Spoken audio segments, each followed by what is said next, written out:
Ada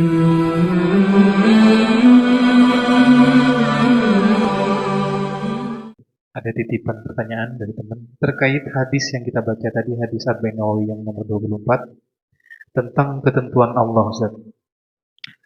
Ketentuan Allah terhadap diri hambanya atau terhadap hambanya itu ada ketentuan yang baik, juga ada ketentuan yang buruk. Bolehkah kita minta jika seandainya nanti akan ada ketentuan yang buruk untuk kita minta kepada Allah agar ketentuan yang buruk itu tidak terjadi kepada kita dengan doa-doa panjatan kita. Itu bagaimana, Ustaz? Baik. Allah Subhanahu wa taala menyuruh kita untuk selalu berdoa. Ud'uuni astajib lakum. Ud'uuni astajib. Kalian doa akan aku kabulkan. Ketika seseorang berdoa, ya nggak ada salahnya. Ketika seorang berdoa, ya Allah, jadikan saya ahli surga. Boleh tidak? Boleh. Ya Allah, jadikan saya orang yang ahli ibadah. Ya Allah, jadikan saya. Walaupun mungkin dia bukan ahli surga, tapi dia berdoa, boleh tidak? Ya boleh-boleh saja. Seseorang meminta kepada Gusti Allah itu boleh. Minta kaya, minta ini, minta sehat, minta itu, boleh-boleh saja. Akan tetapi Allah akan memberikan sesuai dengan apa yang Allah kehendaki. Allah tidak pernah ingkar janji. Innallaha la yukhliful mi'ad. Jadi ketika kita, ya Allah jauhkan saya dari api neraka, ya boleh-boleh saja. Walaupun mungkin hamba tadi di akhiratnya nanti sudah dicatat sebagai ahli neraka. Kan kita nggak ada yang tahu. Apakah ada yang tahu di sini ahli neraka, ahli surga? Kan tidak ada tandanya.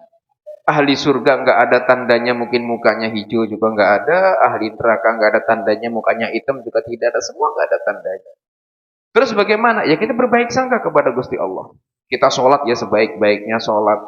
Kita puasa ya puasa. Kita jauhi kemaksiatan ya jauhi kemaksiatan. Pokoknya seorang hamba ya jadi hamba. Urusan hamba ya jadi hamba. Urusan nanti hasil itu urusannya Gusti Allah nanti. Kita nggak perlu, ya Allah, pokoknya karena saya sholat nanti saya harus di surga. Oh nggak bisa. Tapi Allah nggak pernah ingkar janji. Yang berbuat baik akan dimasukkan ke surga, yang berbuat jelek saya masukkan neraka. Itu nggak pernah ingkar janji. Tapi seandainya Allah pengen memasukkan ahli maksiat ke surga, boleh tidak kira-kira? Boleh tidak? Ya boleh-boleh saja. Ibu beli motor contoh. Motor itu untuk dinaikin apa untuk dia apa kira-kira? Dinaikin, baik. Ibu beli motor untuk dinaikin. Ini motornya beda. Saya beli motor untuk saya hancurin atau saya bakar. Boleh tidak? Boleh-boleh karena ibu pemiliknya. Sah-sah saja, mau apain saja walaupun peruntukannya sebenarnya bukan untuk itu. Jadi Gusti Allah juga sama. Hamba itu diciptakan oleh Allah untuk ibadah. Ada yang untuk ibadah, ada. Ada yang diciptakan ahli maksiat terus juga ada. Memang dicap dari sana memang ahli neraka, sehingga maksiat terus. Nah kita sebagai seorang hamba, karena kita itu adalah hamba, diperintahkan oleh Allah untuk ibadah, ya kita ibadah. Kita disuruh sholat, ya sholat. Kita disuruh ngaji, ya ngaji. Kita disuruh puasa, ya puasa. Hasilnya nanti Gusti Allah. Yang penting kita maksimal. Makanya kita doa, ya Allah, jangan sampai apa? Allahumma inni a'udzubika min adzabil qabri wa min adzabin nar. Ya Allah, jauhkan saya dari api neraka, dari siksa kubur, dari siksa neraka. Kita itu minta. Seandainya dikubur harus dikebukin, boleh tidak kira-kira? Ya boleh-boleh saja. Kenapa nggak boleh? Kamu juga maksiatnya banyak kan gitu.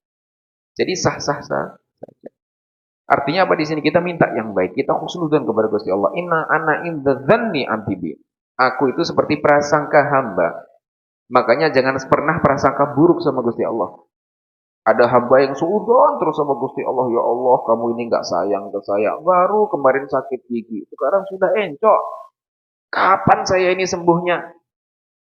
Padahal apa? Kalau sehat itu Allah tahu, itu bahkan dangdutan terus nanti. Contoh, maksiat terus nanti. Teler terus, contoh. Akhirnya dibuat sedemikian rupa. Jadi nggak keluar malam. Kenapa? Masuk angin.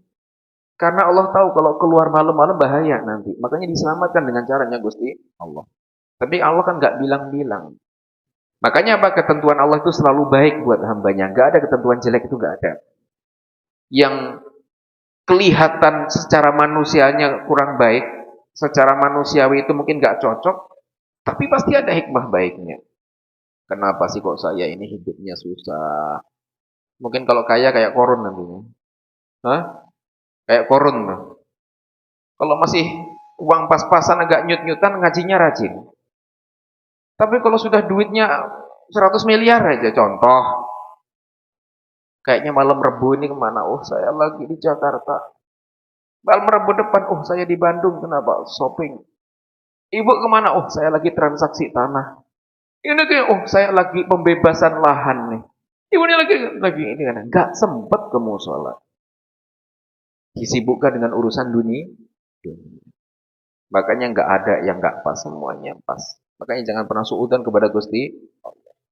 Kadang seseorang dibuat susah itu karena pengen diselamatkan.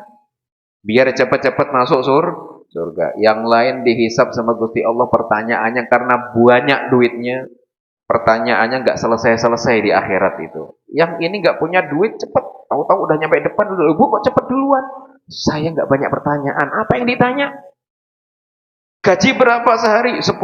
Habis buat apa? Beli beras buat ini. Habis. Habis. Ya sudah, mau apa lagi yang ditanya? Sementara yang hartanya berlimpah. Ditanya sisanya buat apa, kemana, idenya, itunya, semuanya ditanya banyak. Makanya orang fakir miskin itu paling cepat masuk surga. Allah masyurni ma'al zumratil fuqara iwal masakin.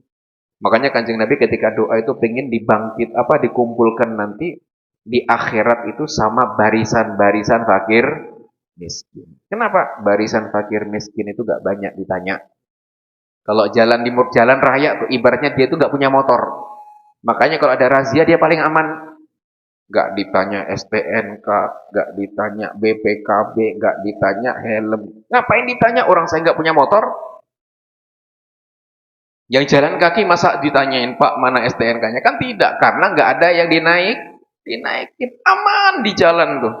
Mau ada razia, gak ada razia. Aman tidak? Aman. Kenapa? Gak punya masalahnya.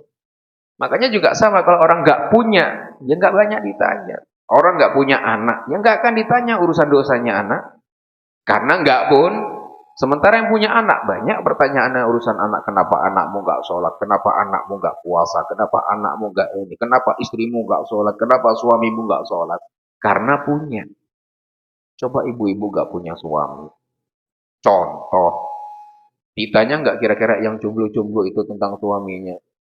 Ya kan enggak, Bu. Kenapa suami kamu nggak sholat? Gusti, saya nggak punya suami. Oh iya ya, kamu nggak ini. Kan nggak ditanya. Tapi ketika punya suami, kenapa suamimu nggak sholat? Nggak kamu ingatkan, tak? Kenapa nggak puasa? Nggak kamu ini. Ditanya terus. Karena punya. Makanya kadang nggak punya itu nih nikmat.